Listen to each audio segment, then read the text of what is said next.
ಇವೆಲ್ಲನೂ ನೋಡಿದಾಗ ಏನಪ್ಪ ಇದು ಈ ದೇಶದಲ್ಲಿ ಪ್ರಜಾಪ್ರಭುತ್ವ ನಿಜವಾಗಿಯೂ ಯಾವ ರೀತಿಯಾಗಿ ಕೊಲ್ಯಾಪ್ಸ್ ಆಗ್ತಾ ಇದೆ ಅಂತ. ಪ್ರಜಾಪ್ರಭುತ್ವ ಆಯಿತು, ಯಾಕಂದರೆ ಪ್ರಜಾಪ್ರಭುತ್ವದ ಉಸಿರಿರೋದು ಮತದಾನದಲ್ಲಿ. ಮತದಾನ ಎಷ್ಟು ಪ್ರಾಮಾಣಿಕವಾಗಿ ಎಷ್ಟು ಪಾರದರ್ಶಕವಾಗಿ ನಡೀತದನೋ, ಯಾರಿಗೂ ಅನ್ಯಾಯ ನಡೀತದನೋ ಆವಾಗ ಮಾತ್ರ ನಿಜವಾದ ಪ್ರಜಾಪ್ರಭುತ್ವ. ಅದು ಪ್ರಜಾಪ್ರಭುತ್ವ ಇಲ್ಲಿ ಕಾಣ್ತಾ ಇಲ್ಲ.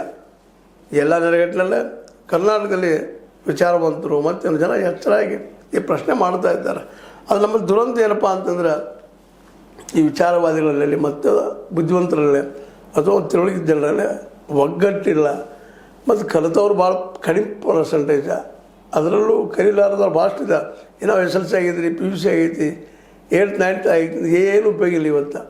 ಯಾಕಂದ್ರೆ ಕೇವಲ ಓಟ್ ಹಾಕೋದು ಅಷ್ಟೇ ಗೊತ್ತಾಗತ್ತೆ ವಿನ ಅವ್ರಿಗೆ ಯಾರು ಯೋಗ್ಯರು ಇಂಥದ್ದು ಏನು ಅನ್ನುವಂಥ ತಿಳುವಳಿಕೆ ಇಲ್ಲದಕ್ಕಾಗಿ ಮುಂಬರುವ ದಿನಗಳಲ್ಲಿ ಅದರಲ್ಲೂ ಮುಸ್ಲಿಂ ಕಮ್ಯುನಿಟಿ ಮೇಲೆ ಕಲಿಟ್ಟಿರುವಂತಹ ಈ SIR ಜ್ಞಾನೇಶ್ ಕುಮಾರ್ ಹೊಸ ಆಟಗಳನ್ನ ಆಡ್ತಾ ಇಲ್ಲಿಯ ನಿಜವಾದ ಮತದಾರನ ಕಟ್ ಮಾಡಬೇಕಂತ ಎಲ್ಲ ಸಾಧ್ಯಗಳಿದ್ದಾವೆ.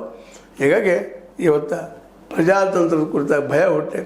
ಇವತ್ತೇನಾದರೂ ವೆಸ್ಟ್ ಬೆಂಗಾಲದಲ್ಲೇ ಮಮತಾ ಬ್ಯಾನರ್ಜಿ ಅವರು ಸೋತ್ರ ನಾವು ಹೇಳ್ಬೋದು, ವಿರೋಧಿಗಳು ಹೇಳ್ಬೋದು, ಅದರಲ್ಲೂ ನಮ್ಮ ಗೋಧಿ ಮೀಡಿಯಾ ಹೇಳ್ಬೋದು, ಇಲ್ಲ ಆ್ಯಂಟಿ ಇನ್ಕಂಬನ್ಸಿ ಇತ್ತು ಅದಕ್ಕೆ ಸೋತ್ಲು ಅಂತೇಳಿ.